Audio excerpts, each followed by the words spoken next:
2026 आपके लिए बहुत ही फ्रूटफुल ईयर होने वाला है और देवगुरु बृहस्पति आपके धन भाव में वक्रियों के साल के शुरुआत में गोचर करेंगे। कि शनि हमेशा न्याय के देवता है, इस बात को ध्यान रखिएगा। Accumulation of resources, accumulation of wealth. Shani Dev जो है आपके 10th हाउस में गोचर कर रहे हैं, यानी मीन राशि में गोचर कर रहे हैं। वो व्यापार या जो भी आप कार्य क्षेत्र में वो कार्य मिलता रहेगा।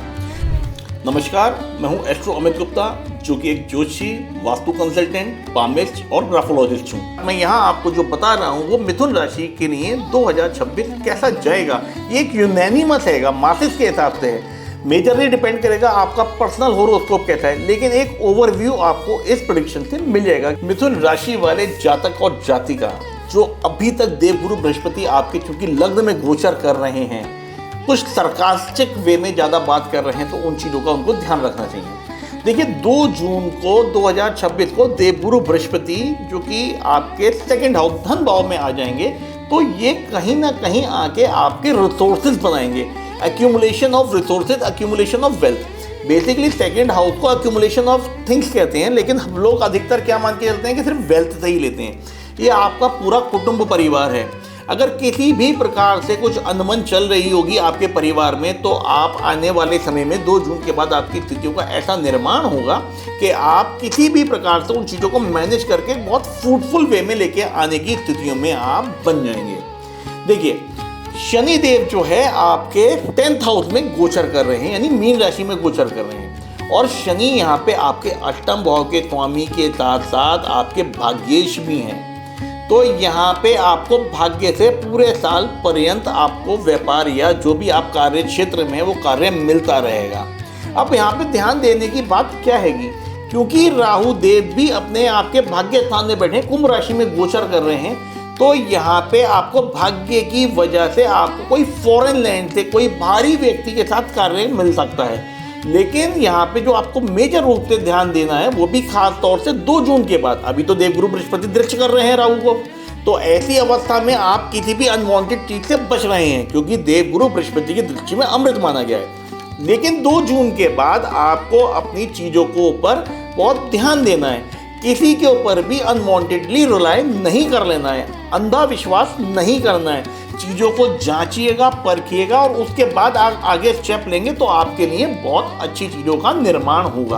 क्योंकि कहीं ना कहीं यहाँ पे एक ऐसी स्थिति दिख रही है कि कोई व्यक्ति बाहर का आपके समक्ष आएगा, आपसे कोई व्यापार से संबंधित आएगा, वो भाग्य में आपके लिखा हुआ है और वो किसी भी प्रकार से आपको डिच कर सकता है। तो इस बात का विशेष रूप से आपने ध्यान करना है। क्या नहीं करना है, देखिए, शनि जो है आपके 8th भाव के भी स्वामी हैं और 8th भाव आपके इन-लॉज का भी बनता है। अगर आप मैरिड कपल हैं तो प्रयास करिएगा अपने जो इन-लॉज हैं उनसे रिलेशन अच्छे रखिएगा। मोर ओवर यहाँ पे ये बात ध्यान देने की है कि किसी भी प्रकार से अपने इन-लॉज से अभद्र भाषा में उनके सामने या उनके पीछे बात नहीं करिएगा। बैक बिचिंग मत करिएगा अपने इन-लॉज की। जितना इन-लॉज आपसे खुश रहेंगे, आपके उनके बीच में संबंध मधुर रहेंगे, तो आपका प्रोफेशन उतना ग्रो करेगा। इस बात का पूर्ण रूप से आपको ध्यान रखना चाहिए। साथ ही साथ जो भी अंडर प्रिविलेज्ड लोग हैं, जैसे अगर आप बिजनेस में हैं तो आपके जो ऑफिस के हेल्प हो गई, जॉब में हैं तो आपके सबऑर्डिनेट्स हो गए, उनके साथ अपने 1-to-1 रिलेशन अच्छे रखिएगा और किसी भी प्रकार से उनको कोई अभद्र भाषा का प्रयोग मत करिएगा। आइए जानते हैं टॉरस राशि यानी वृषभ राशि के बारे में कि 2026 कैसे जाने वाला है। देखिए, जो योग कारक भाग्य शनिदेव है ना, आपके 11वें भाव में गोचर कर रहे हैं, जो कि पूरे साल करेंगे 2026 में। साथ ही साथ राहु देव अपनी ही राशि में यानी कुंभ राशि में बैठे हैं, जो कि आपके कर्म स्थान पे आ रही है। और देवगुरु बृहस्पति आपके धन भाव में वक्रियों के साल के शुरुआत में गोचर करेंगे मिथुन राशि में।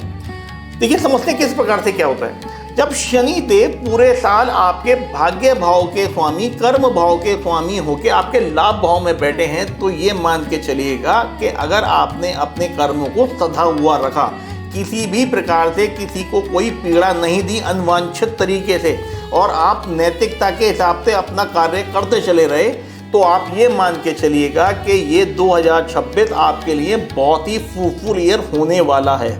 क्योंकि यहाँ पे शनि स्वयं बैठ के आपके लाभ भाव में आपके लाभ की स्थितियों को बढ़ा रहे हैं, आपके प्रॉफिटेबिलिटीज को, गेन्स को बढ़ा रहे हैं। 11वां घर आपकी इच्छा पूर्ति भी, यानी फुलफिलमेंट ऑफ योर डिजायर्स। देखिए शनि देव के साथ क्या होता है, शनि बहुत शनै शनै यानी धीरे धीरे चलते हैं, एक राशि में 2.5 वर्ष का समय लेते हैं। तो ऐसी स्थिति में जो आपकी इच्छाएं हैं, जो आपके विशेष हैं, that might take some time. यहाँ पे स्थिति क्या बनती है कि शनि के साथ डिलेड है, डिनाइड नहीं है। और वृषभ राशि वालों के लिए चूंकि शनि स्वयं भाग्य के कारक हैंगे और यहाँ पे लाभ भाव में गोचर कर रहे हैं, तो आपके लिए एक सोशल सर्कल आपका बड़ा बनाएंगे।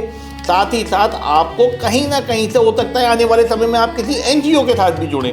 तो ऐसी चीज़ों में अगर आप कोई एनजीओ के माध्यम से जुड़ के किसी अंडर प्रिविलेज्ड सोसाइटी के जो लोग होते हैं उनकी अगर आप मदद करते हैं तो आप शनि देव के बेस्ट रिजल्ट्स मिलेंगे। दूसरी बात ये समझिएगा, राहु यहाँ पे एक्सपेंशन के कारक हैंगे।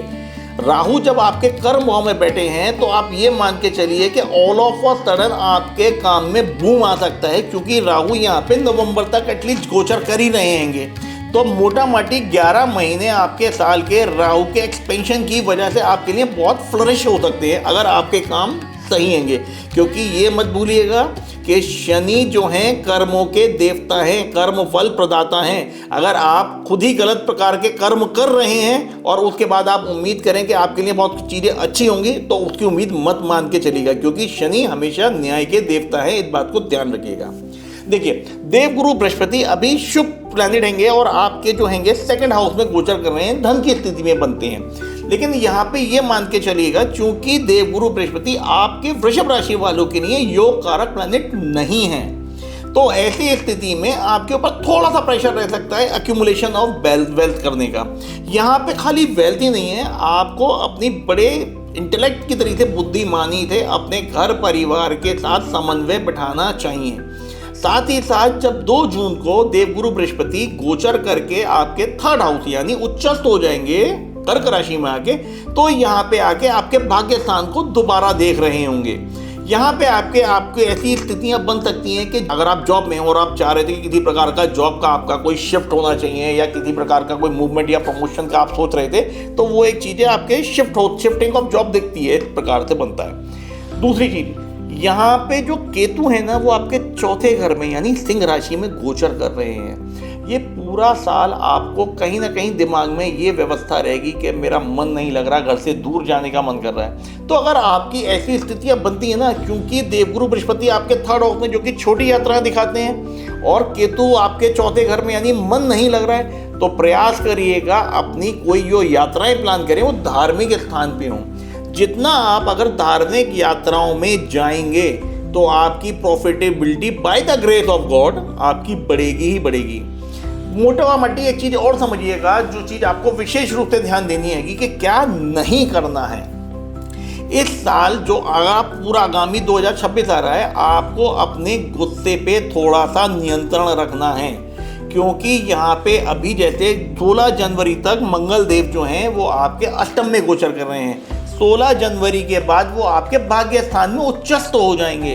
तो यहाँ पे अपने गुरुजन साथ ही साथ किसी भी व्यक्ति के साथ अपने गुस्से को कंट्रोल करके रखिएगा। अगर आप अपने गुस्से को कंट्रोल करके रख रहे हैं तो आप ये मान के चलिएगा कि आगामी वर्ष आपके लिए बहुत अच्छा जाएगा। क्या कर सकते हैं, जो उपाय करने चाहिए, शनि देव की पूजा आराधना करेंगे, सर्वोत्तम है। साथ ही साथ ऐसे व्यक्ति अगर गणेश जी की पूजा करते हैं, गणेश जी की आरती रोज करते हैं, वो विघ्नहर्ता है, तो जो भी आपके कार्य में बाधाएं आ रही हैं साल भर की, वो उनका निस्तारण करेंगे और आपके लिए एक अच्छा पाथ बना के देंगे। अगर आपके भी घर परिवार में कोई अलग राशि के जातक या जातिका हैं और आप उनके विषय में 2026 के विषय में जानना चाह रहे हैं, तो इस चैनल को सब्सक्राइब करिएगा, पेज को फॉलो करिएगा और अपने जानने वालों के वीडियो को आप यहाँ देख सकते हैं। धन्यवाद।